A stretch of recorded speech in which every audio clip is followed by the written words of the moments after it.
Exercise 3.2 Numerical number 1. Form the pair of linear equations in the following problems and find their solution graphically. दी गई problems के pair of linear equation बनाइए और graphically उनके solution find करिए। तो numerical number 1 का जो first part है वो ये है, 10 student of class 10th took part in a mathematics quiz. If the number of girls is 4 more than number of boys, find the number of boys and girls who took part in quiz. Class 10th के 10 student ने mathematics quiz में participate किया। If the number of girls is 4 more than the number of boys, यदि लड़कियों की संख्या लड़कों की संख्या से 4 अधिक है, तब लड़कियों और लड़कों की संख्या बताइए जिन्होंने मैथमेटिक्स क्विज में पार्टिसिपेट किया। सो इस सवाल को करने के लिए हमको क्या करना पड़ेगा, सबसे पहले तो ये एज्यूम करना पड़ेगा कि लड़कियों की संख्या क्या माने और लड़कों की संख्या हम क्या माने। तो इसके लिए हम क्या करेंगे, let number of boys is equal to x and the number of girls is equal to y. According to the question, there are 10 students who participated in mathematics quiz, so one equation can be formed directly by adding x plus y is equal to 10. Okay, so हम इसको ऐसे लिख सकते हैं, according to question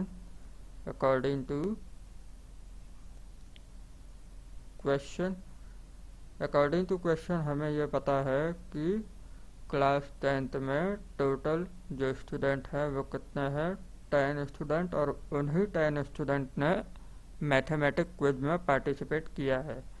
यानी कि अगर मैं x और y को ऐड कर दूं तो मेरे को कितना मिलना चाहिए, 10 मिलना चाहिए। तो यानी कि ये हो गई इक्वेशन 1। ठीक है, अब जो दूसरी इक्वेशन है, एंड दूसरी इक्वेशन ये बनेगी, यहाँ पे देखो ये हिंट दी जा रही है हमें, if the number of girls is 4 more than the number of boys. इसका मतलब ये है नंबर ऑफ गर्ल्स हमने क्या एज्यूम किया है, y, है ना। यदि मैं लड़कों की नंबर में, यानी कि if I will add 4 in the number of boys, then I will get the number of girls participated in mathematics quiz, है ना। यानी कि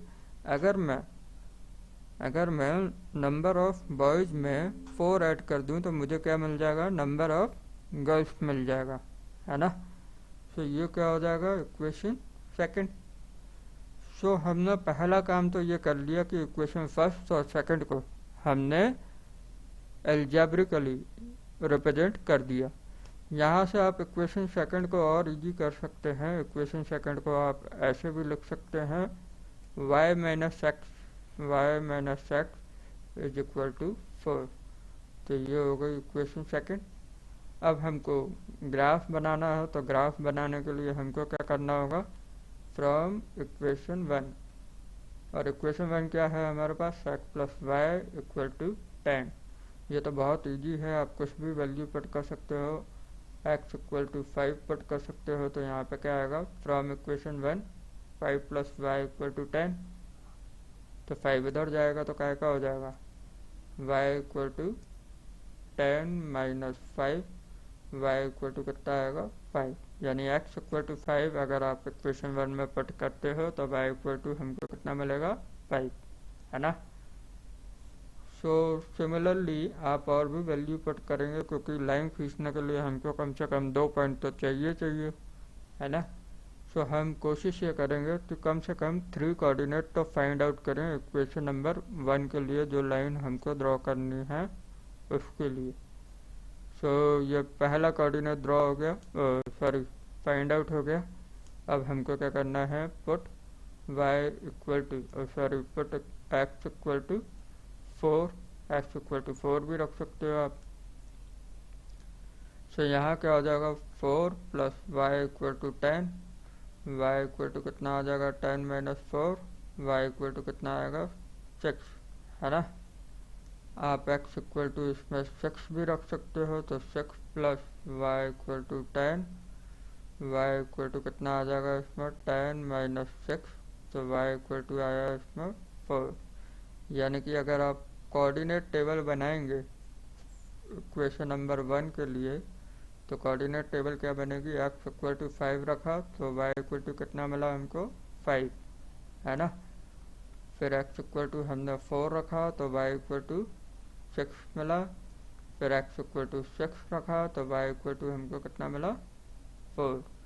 तो ये जो है कोऑर्डिनेट टेबल है किसके लिए, इक्वेशन नंबर 1 के लिए, है ना। Similarly, we have to find the coordinate table of equation number 2, but before we have to find out the coordinate of equation number 2.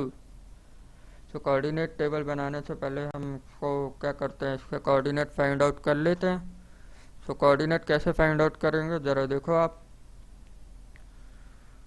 From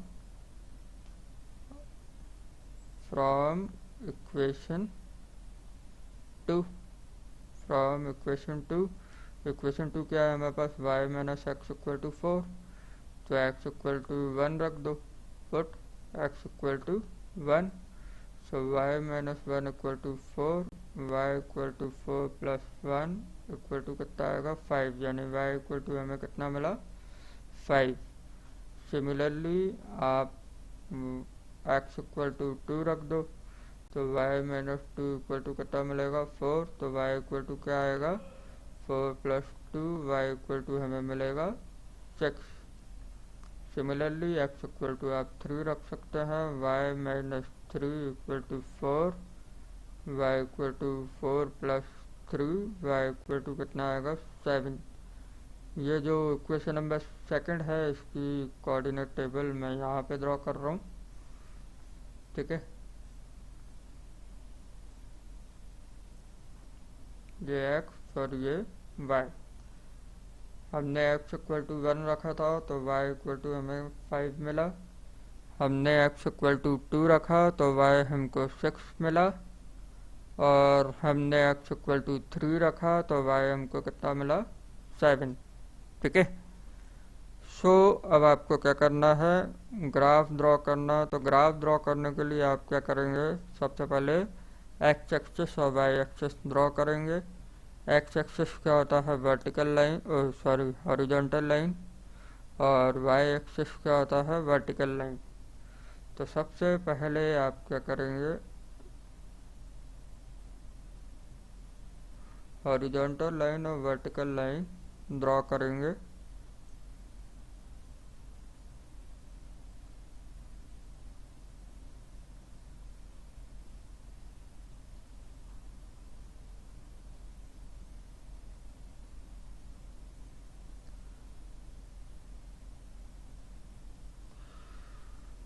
तो ये हमने हॉरिजॉन्टल लाइन खींच ली।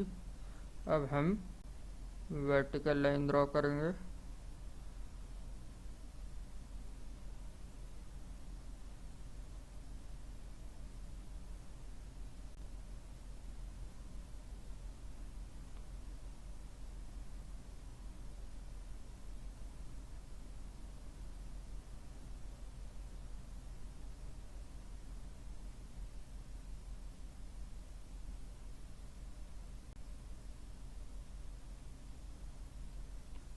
थोड़ा सा मेरे को ये ग्राफ बनाने में टाइम इसलिए लगेगा क्योंकि डिजिटली ग्राफ बनाना और पेन कॉपी में ग्राफ बनाना बड़ा अंतर हो जाता है। तो पेन से ग्राफ बनाना, पेन कॉपी से ग्राफ बनाना बड़ा इजी है। अब कंप्यूटर से ग्राफ बनाना थोड़ा टिपिकल है, तो इसलिए थोड़ा सा इसमें हर न्यूमेरिकल में कम से कम 5 से 7 मिनट का एक्स्ट्रा टाइम लगा है मेरे को ग्राफ बनाने में। सो इसका ये मतलब नहीं है कि हम क्वेश्चन की लेंथ ये मान के चलें कि वो क्वेश्चन कम से कम 15 से 20 मिनट खाएगा। अगर आप नॉर्मली अगर इसको ग्राफ पेपर पर बनाएंगे तो ज़्यादा से ज़्यादा ये क्वेश्चन आपका लेगा 5 से 7 मिनट, वो भी बहुत ज़्यादा बोल रहा हूँ मैं। सो आपको पूरी तरह से फोकस रहना है ग्राफ बनाते समय। अच्छा, इसमें मैं एक काम नहीं कर रहा, मैं ये काम नहीं कर रहा कि मैं ना तो x के नेगेटिव इंटीजर रिप्रेजेंट कर रहा हूँ ना y के नेगेटिव इंटीजर रिप्रेजेंट कर रहा हूँ। क्यों नहीं कर रहा? क्योंकि दोनों की कोऑर्डिनेट टेबल ध्यान से देखो आप, हमारे पास x और y दोनों की वैल्यू क्या है, पॉजिटिव हैं। और जहाँ पे x और y दोनों पॉजिटिव होते हैं वो हमेशा फर्स्ट क्वाड्रेंट में बनाई जाते हैं। ठीक है, सो हमको ज़्यादा टाइम वेस्ट नहीं करना है x के और y के नेगेटिव इंटीजर बनाने में। ठीक है, जहाँ पे हमको x और y के नेगेटिव इंटीजर दिखेंगे हम ड्रॉ कर देंगे। ठीक है, अभी तो दोनों ही पॉजिटिव हैं तो दोनों का काम फर्स्ट क्वाड्रेंट में हो रहा है, इसलिए हमें ज़्यादा टाइम बर्बाद करने की ज़रूरत नहीं है। अब पहली कोऑर्डिनेट टेबल देखें 5,5, यानी x का 5 और y का 5 कहाँ मीट हो रहे हैं, ये। ठीक है, ये क्या है 5,5, ये मैंने लिख दिया इस पर 5,5। सेकेंड पॉइंट क्या है 4,6, 4,6, 4,6, ये है 4 और ये है 6। ठीक है, तो ये जो पॉइंट है ये क्या है 4,6। ठीक है, थर्ड पॉइंट है 6,4, यानी कि ये जो पॉइंट है ये क्या है 6,4। Now you have to join the all points, है ना। हमको सारे ये जो तीनों पॉइंट हैं उनको ज्वाइन करना है और एक ही लाइन में ज्वाइन करना चाहिए। ठीक है, सो अब इसको देखते हैं।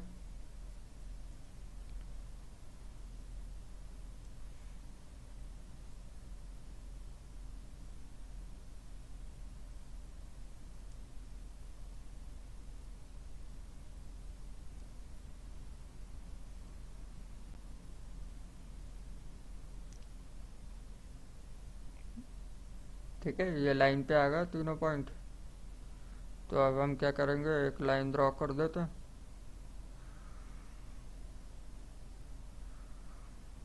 ये हमने लाइन ड्रॉ कर दी। ठीक है, अब इस लाइन को हमको रिप्रेजेंट करना है कि ये किस इक्वेशन की लाइन है। ये लाइन है x plus y is equal to 10 की।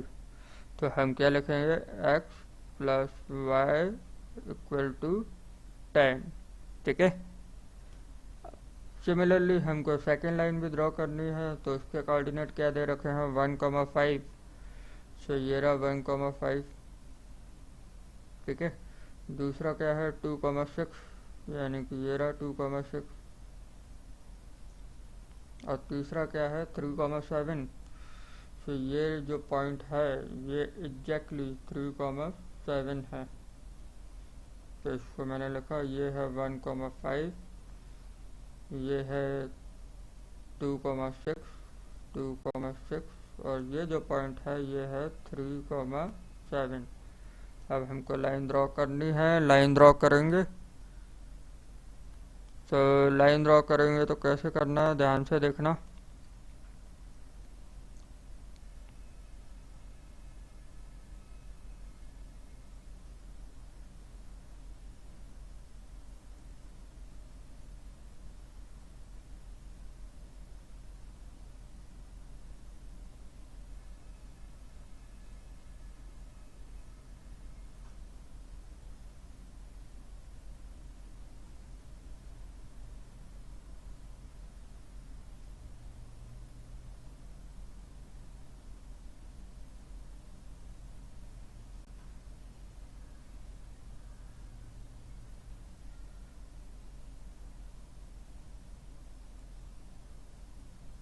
ठीक है,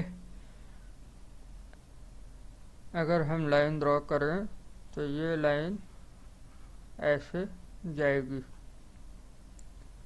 है ना। अब जरा आप ध्यान से देखें,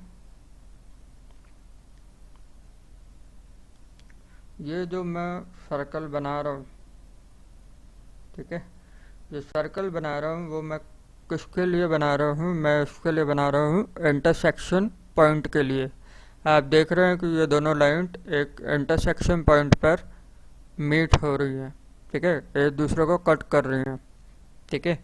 सो ग्राफिकल रिप्रेजेंटेशन में पहली कंडीशन ये होती है कि पेयर ऑफ लीनियर इक्वेशन, क्या पेयर ऑफ लीनियर इक्वेशन वो कम से कम एक पॉइंट पे मीट कर सकती है, उस वो कोइंसिडेंट हो सकती है। कोइंसिडेंट का मतलब ये है कि माना कि ये लाइन है, इसी के ऊपर अगर दूसरी लाइन अगर मैं ड्रॉ कर दूं तो ये क्या होता है, coincident.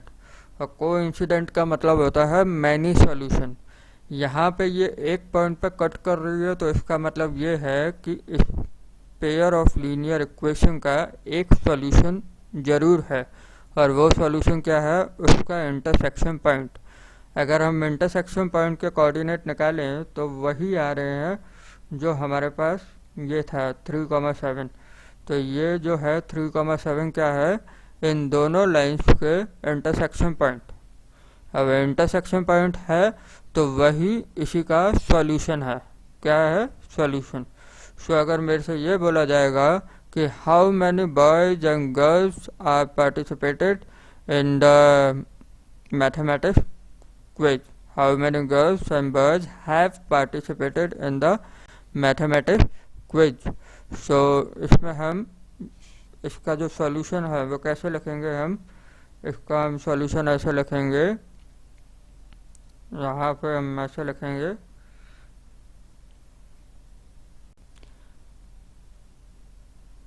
both lines are intersecting at point A।